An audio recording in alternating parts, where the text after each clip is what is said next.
नमस्कार सभी को।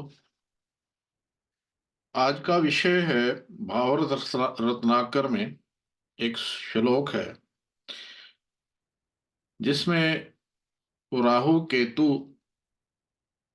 अथवा शनि की दशा में, राहु केतु अथवा शनि की दशा में सूर्य की अंतर्दशा, यानी कि राहु केतु या शनि की महादशा हो, उसमें सूर्य का अंतर आ जाए तो पिता का मरण होता है। तो रामानुजाचार्य जी के इस श्लोक में बताया गया। अब यहाँ पे इनको दशानाथ बताया गया, राहु केतु और शनि को। तो कई जगह पे कुछ ऑथर्स का ये विवरण है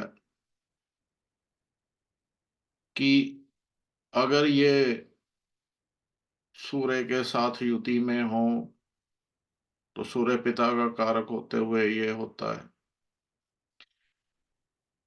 उसका हार्म होता है। लेकिन यहाँ बात हो रही है दशा की। फिर उसमें तथा की वर्ड यूज किया गया है।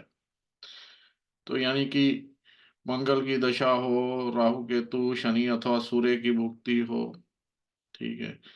शनि की दशा हो राहु सूर्य मंगल केतु की भुक्ति हो, केतु की दशा हो मंगल तथा शनि सूर्य अथवा शुक्र की भुक्ति हो, तो पिता का मरण होता है।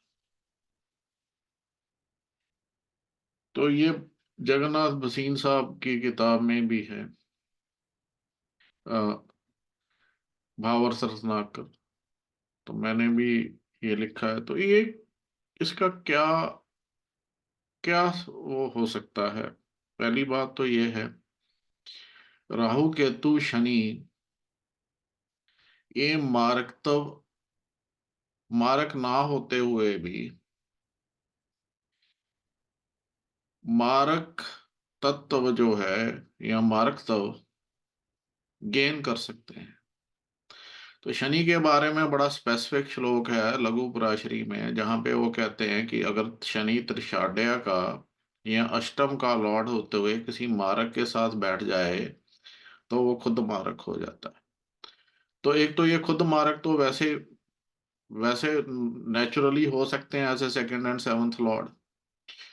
तो ट्वेल्थ जो है वो भी सहायक मारक माना जाता है। 12वां ट्वेल्थ लॉर्ड जो है वो सेकंड सेवंथ और ट्वेल्थ भी, वो भी सहायक ही समझिए। लेकिन मारक तो दो ही हैं शास्त्रों में, 2 और 7। उसी तरह राहु और केतु मारक तत्व कैसे जो है वो मारक तत्व कैसे गेन करते हैं, वो भी शनि की तरह, थोड़ा शनि की तरह है। लेकिन अगेन वो न्यूट्रल, वो उनका कुछ जो है किसी राशि ओनरशिप या उसके ना होने के कारण उनके लिए कहा गया कि जहां बैठे, मान लीजिए उनमें से एक दो या साथ में बैठा है तो वो मारक हो जाएगा, ठीक है। तो क्योंकि मारक भाव में बैठने से जहां बैठे, तो जहां राहु और केतु बैठे हैं तो जहां बैठे तो वहां वो गेन करेंगे। तो उसी तरह का वो करेंगे इन्फ्लुएंस जिसके साथ बैठे। अगर वो मारक के साथ, मारक भाव में बैठे हैं या मारक के साथ बैठे, तो दोनों ही सूत्रों में, दोनों ही कंडीशंस में वो मारक तत्व को, मारक गेन करते हैं। तो इसलिए ये राहु केतु की दशा जो है या शनि की दशा में पिता यानी कि सूर्य का अंतर जब आए, तो इसके बारे में ये कहा गया कि इनके अंतर में ये पिता को नुकसान हो सकता है। तो इसी तरह का विवरण आपको जो है ये रिलेटिव्स के जो मरण में कई सारे क्लासिक ग्रंथ्स में भी मिल जाता है, जहाँ पे मतलब यहाँ तो दशा की बात हो रही है, वहां पे उनका हो रहा है। तो दूसरी चीज ये है कि ट्रांजिट से भी जो है आपको अनुमान लगता है। ट्रांजिट जो है सूर्य से एडवर्स आ जाए, सूर्य से शनि जो है मारक भावों में बैठा हो ट्रांजिट में, 2 7 या फिर 8 में ही बैठा हो, ठीक है, 2 7 8। तो ट्रांजिट में, या फिर वो सूर्य को जो है वो राहु केतु जो है वो 2/12 में या ट्राइन में हो सूर्य से, तो ज्यादातर केसेस में ये इशू हो सकता है फादर की डेथ का। क्योंकि इसमें आप देखिए कि ये खुद मारक तो हो ही सकते हैं, उसके अलावा ये मारक तत्व गेन भी कर सकते हैं। अब शनि, अब राहु और केतु सेकंड और सेवंथ में बैठे हैं तो वो मारक हो जाएंगे, और मारक के साथ बैठेंगे तो भी, क्योंकि जहां बैठे जिसके साथ बैठे उसके अनुसार फल देंगे। तो ये तो आपको समझना है। दूसरा है कि शनि के बारे में कहा गया है कि शनि अगर स्वयं मारक है, जैसे वो सेकंड और या सेवंथ का लॉर्ड होते हुए, सेगिटेरियस में सेकंड का लॉर्ड है, मारक है, ठीक है, या फिर वो सेवंथ का लॉर्ड होते हुए अगर मारक है, लेकिन वो मेलेफिक्स के बारे में कहा गया है कि ये इतने प्रबल मारक नहीं होते, बेनिफिक ज्यादा मारक होते हैं as a seventh lord, seventh lord की बात कर रहा हूँ। पर साथ ही साथ ये एक स्पेसिफिक श्लोक है लघु पराशरी में कि अगर शनि त्रिशाड्य का लॉर्ड होते हुए किसी मारक के साथ बैठ जाए तो वो उस मारक की क्वालिटीज को वो गेन कर देता है।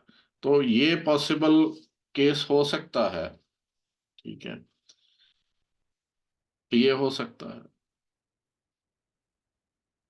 फिर एक अगला श्लोक है, मंगल की दशा की समाप्ति और राहु की दशा के आरंभ में, मंगल की दशा की समाप्ति राहु की दशा के आरंभ में पिता की मृत्यु होती है। वो क्या है कि एक मेल्फिक की दशा के बाद दूसरी मेल्फिक की दशा आ रही है तो उसमें पॉसिबल हो सकता है, ठीक है।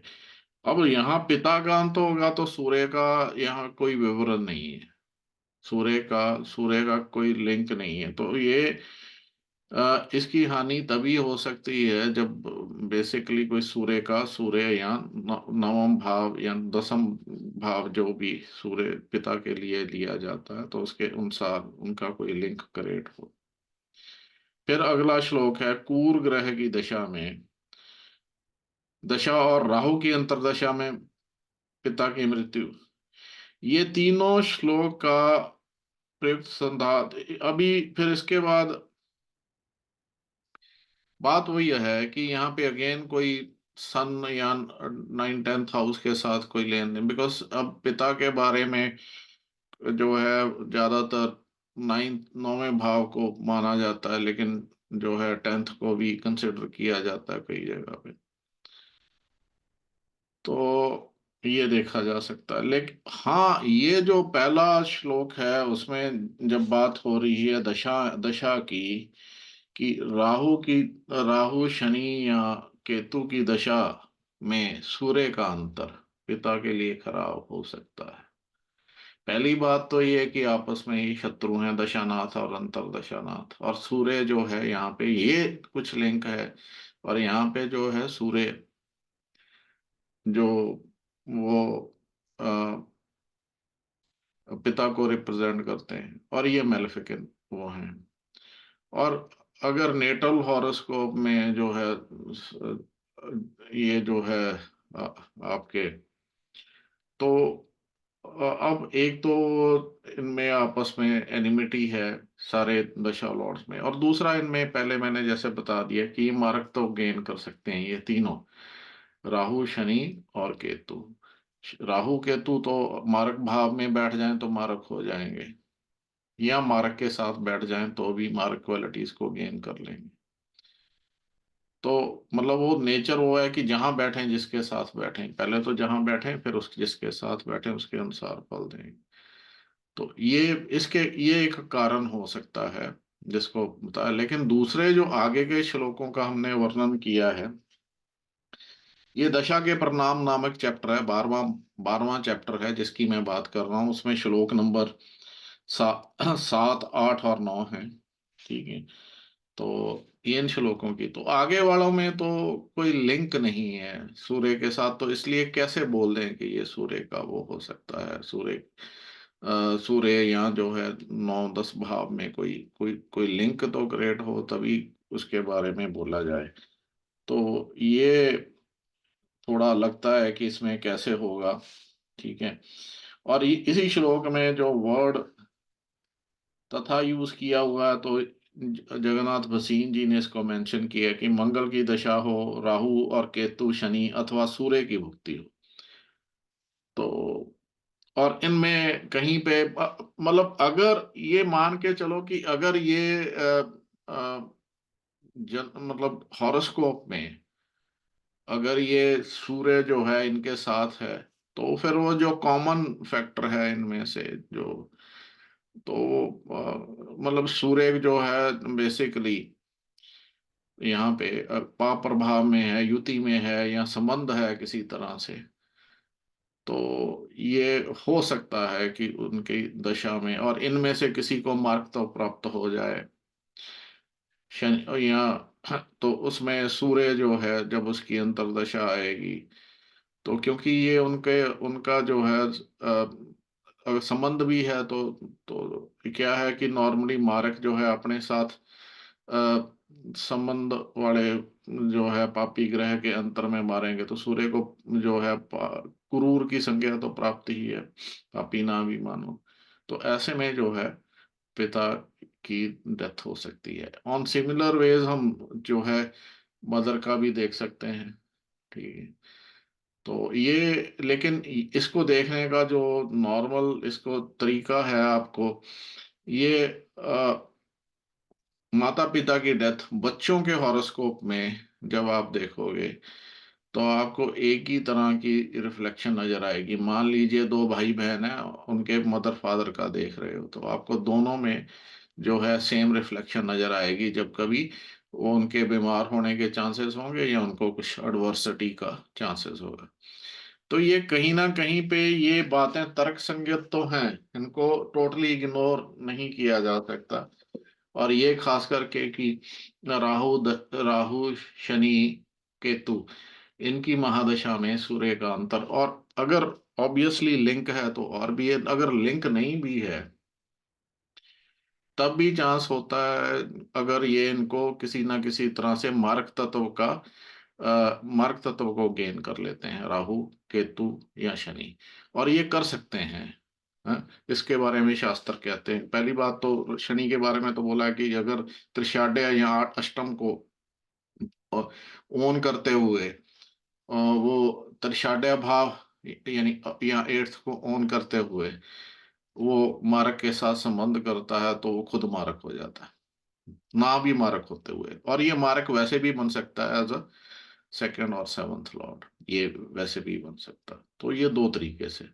और राहु केतु ऐसे कि जिस भाव में बैठे हैं उसके अनुसार, अगर दो और साथ में बैठते हैं तो मारक हो, मारकता तो भी गेन करते हैं, और मारक के साथ बैठे तो भी गेन करते हैं।